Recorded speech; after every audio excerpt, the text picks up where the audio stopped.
हमारे राजस्थान भील विकास समिति के अध्यक्ष खेमराज जी खराड़ी साहब, सभी सम्मानित मंच, आज हम सभी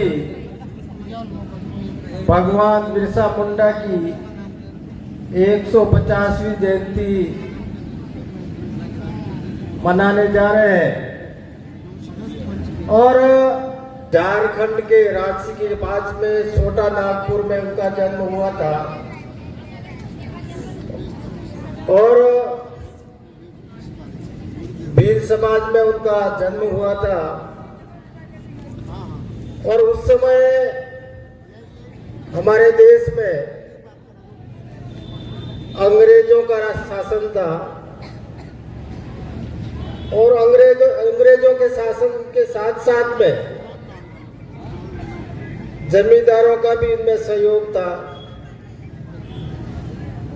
और जब बिरसा मुंडा जी बड़े हुए, उनका परिवार चाहता था कि हमारा बिरसा मुंडा पढ़ाई करे। उस समय अंग्रेजों और जमींदारों के बीच में नीच समाज का कोई भी व्यक्ति शिक्षा नहीं प्राप्त कर सकता था और उस समय अभी जो वर्तमान में जो हमारे गांव में शिक्षा का जो विद्यालय है, इस प्रकार के कोई विद्यालय नहीं थे। उस समय अंग्रेजों के द्वारा संचालित ईसाई धर्म के कुछ विद्यालय थे और उनमें भी पाबंदी थी, नीच जाति का आदमी इस पर पढ़ाई नहीं कर सकता था। कारण ये था कि अंग्रेज और जमींदार ये चाहते थे कि नीच जाति का यदि कोई पढ़ेगा, होशियार होगा, हमारे से बात करेगा, लड़ेगा, झगड़ेगा। फिर भी बिरसा मुंडा जी के परिवार के माता और पिता ने तय किया कि हमारे लड़के को इसको पढ़ाना है, बिरसा को। उन्होंने गांव को छोड़ करके दूसरे गांव में सगा संबंधी के साथ में वहां भेज दिया और बिरसा जी को उस विद्यालय में पढ़ाने, ईसाई के विद्यालय में पढ़ाना शुरू किया।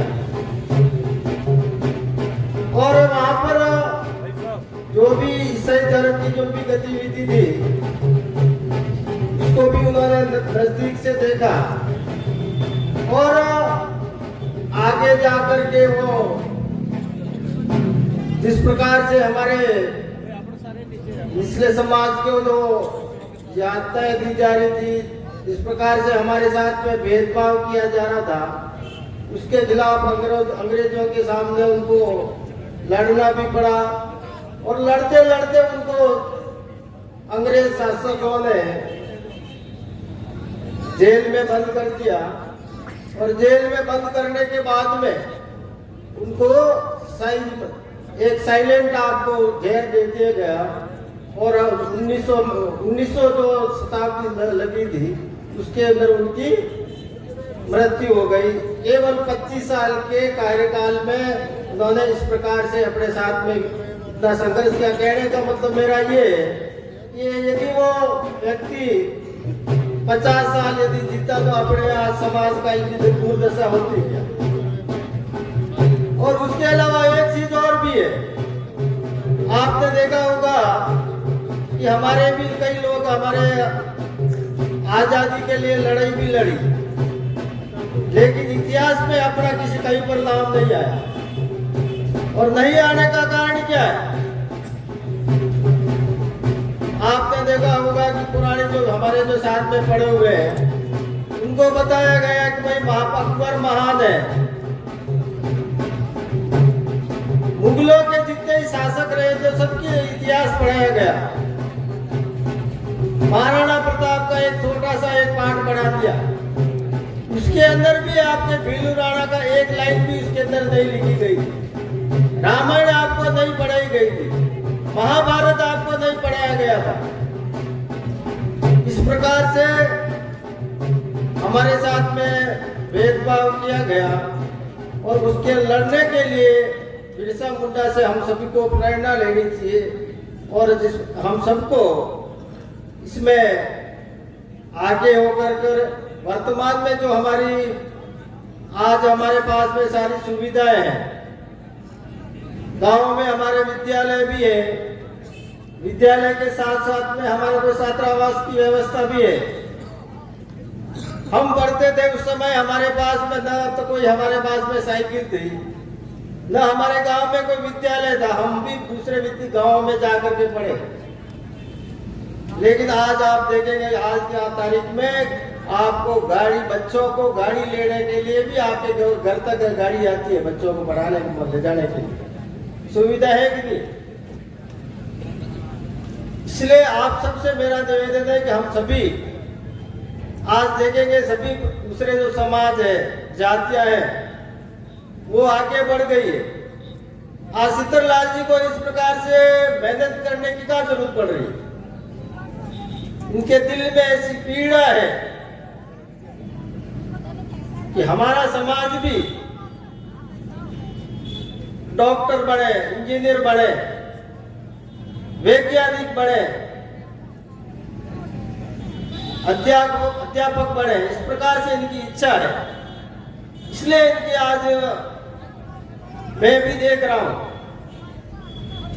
जब सबसे पहले मैं सरपंच था मेरे गांव में, पूरे राजस्थान में सबसे पहले भीलू राणा की जयंती हमने गोकुंदा से प्रारंभ की। भीलू राणा को कोई जानता ही नहीं था। हमने पूरे राजस्थान के वहां पर एक बहुत बड़ा कार्यक्रम किया और कार्यक्रम भी इस प्रकार से किया था। उस समय सरकार जिसकी थी उन्होंने हमारे को वहां पर कार्यक्रम करने के लिए नहीं देने दिया। हमने भी ठान रखी थी कि हम यहाँ पर कार्यक्रम करेंगे। सरकार के सारे अफसर, सारे अधिकारी लगे कि ये कार्यक्रम विफल हो, लेकिन हम सब ने मिल करके वहाँ की जनता, हमारे समाज ने सहयोग किया और उस कार्यक्रम को सफल बनाया। जहाँ पर महाराणा प्रताप जी का राज तिलक हुआ है, हमने राज तिलक स्थल पर बैठने के लिए, मीटिंग करने के लिए वहां का स्थान मांगा प्रशासन ने हमारे को वहां की जगह नहीं दी गई। हमने वहां हमारे यहाँ पर एक बस स्टैंड का स्थान है, वहां पर भी नहीं दी, लेकिन एक प्राइवेट विद्यालय में जाकर के हमने वह कार्यक्रम किया। इस प्रकार से संघर्ष करेंगे तो आपको सफलता जरूर मिलेगी। जब मैं प्रथम बार में गोकुंदा विधानसभा क्षेत्र से निर्वाचित हुआ, निर्वाचित होने के बाद में मुझे कहा करते थे एक शेर के सामने बकरी को खड़ी किए, मतलब आगले वाला। और चुनाव लड़े और चुनाव के अंदर प्रथम बार में ही मैं जीता था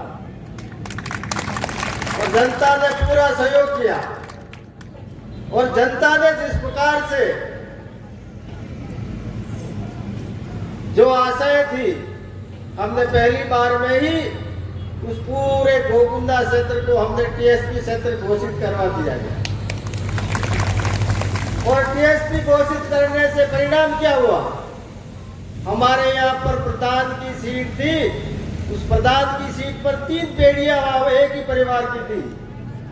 पहले बाप बना, फिर उसका बेटा बना, फिर उसका पोता बना, 3 पीढ़ियां एक साथ में। लेकिन टीएसपी लगने के बाद में आज की तारीख में हमारे वहां पर सुंदर बिल वहां पर प्रधान बैठी हुई है। हमारे यहाँ पर एक पंचायत समिति और भाई बढ़वाई मैंने, उसके अंदर भी सवाराम भील वहां पर प्रधान है आज की तारीख में। आज के कम से कम 70 आपके भील सरपंच बड़े हुए हैं और कम से कम आपके 70 सरपंच बने हैं और वहां पर कम से कम 5000 से अधिक हमारे परिवारों में से नौकरी में भी लगे। अभी कोई सरपंच, कोई आपके अध्यापक बना, कोई सचिव बना, कोई आपके और अलग अलग विभागों में नौकरी में गए हैं। तो आने वाले समय में हमारा क्षेत्र आगे बढ़ने की और बढ़ रहा है। लेकिन बात ये हो रही है कि अभी हमारे यहाँ पर दीपावली के आसपास में, दीपावली के कुछ दिन बाद में हमारे यहाँ पर एक कुंभलगढ़ का जो जहाँ महाराणा प्रताप जी का जन्म हुआ था कुंभलगढ़ में, वहाँ पर रास्ते में एक मोटरसाइकिल हमारा जो समाज का आदमी था, एक गुजरात से कोई पर्यटक आया, उससे इसको एक्सीडेंट हो गया। आपके यहाँ पर एक हाईवे चलता है, यहाँ पर कोई एक्सीडेंट होता है कि होता है? एक्सीडेंट नॉर्मल चीज है ना। एक्सीडेंट होने के बाद में कुछ हमारे समाज के कुछ शुभ चिंतक थे, उन्होंने वहां जाकर के उस घोड़ी को उठाने नहीं दिया गया। 7 घंटे तक उस रोज हाईवे को जाम किया। सरकार ने, पुलिस ने, प्रशासन ने कोशिश की, भाई आप समझ जाओ, और डिमांड क्या की थी? डिमांड की थी 1 करोड़ रुपए चाहिए, और का एक आदमी को नौकरी है। रोज के आपके यहाँ पर 10 आदमी की मृत्यु होती है, सबको नौकरी मिलेगी क्या? आपको 1-1 करोड़ रुपए मिलेगा? इस प्रकार से करने वाले कौन है? करने वाले वही लोग हैं जो आपके यहाँ पर, कोई आपने देखा होगा कि हम बताते हैं कि हम आदिवासी हिंदू नहीं है, बताते नहीं बताते? अभी भी हमारे यहाँ ऊपर बैठे थे, कोई चर्चा हुई थी, बताते हैं कि अभी वर्तमान में आपके यहाँ पर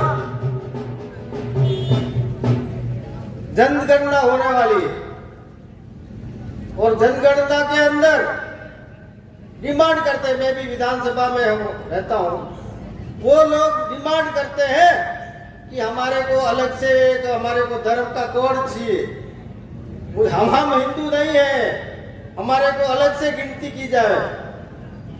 वो लोग थे वहां पर जो 1 करोड़ रुपए मांगने वाले।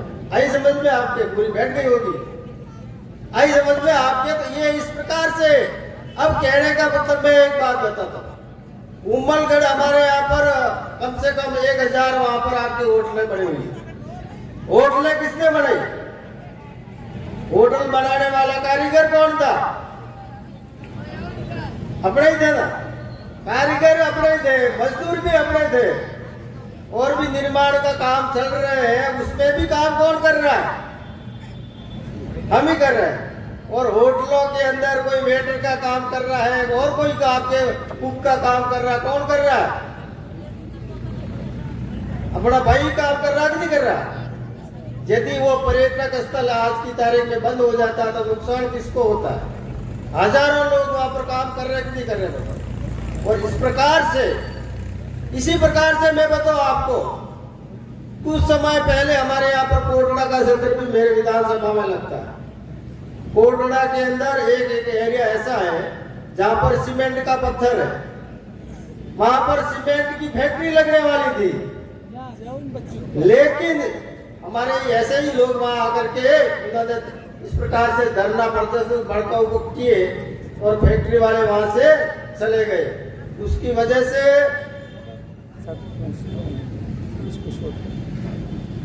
तो कहने का मतलब मेरा ये है कि हम सभी धर्म के, हम सनातनी धर्म को मानते हैं, और कुल मिलाकर के बात हम सभी हमारे बालक बालिकाओं को अच्छा पढ़ाएं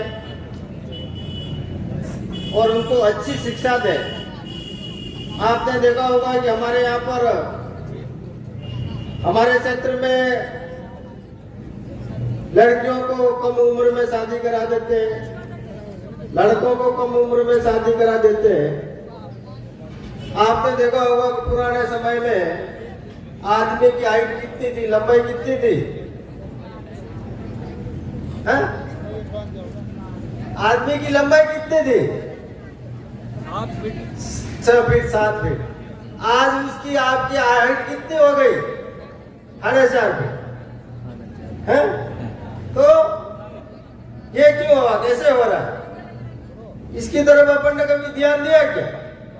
उसका देना, आपकी हाइट कम होने का क्या कारण है? आपके यहाँ पर आपके उम्र कितनी हो गई? पहले बिना दवाई से भी 100 साल रहते थे, नहीं रहते थे? जिंदा। और आज की तारीख में अपनी उम्र कितनी हो गई? 60 साल। इसलिए आप सबसे मेरा निवेदन है कि हम सबको इस चीजों पर थोड़ा सा ध्यान करने की जरूरत है। अब आपके मान लो जैसे कई पुलिस की भर्ती हो रही है और पुलिस की भर्ती में हाइट मांग रहे 5.5 फीट, लेकिन आपकी तो हाइट ही 4.5 फीट है, फिर कहां से भर्ती होंगे क्या? इसलिए आप सबसे मेरा निवेदन है, इसकी तरफ भी हम सबको, स्वास्थ्य की तरफ भी अपन को ध्यान देने की जरूरत है और शिक्षा की ओर भी अपन को समय और ध्यान देने की आवश्यकता है। और हम सभी यहाँ पधारे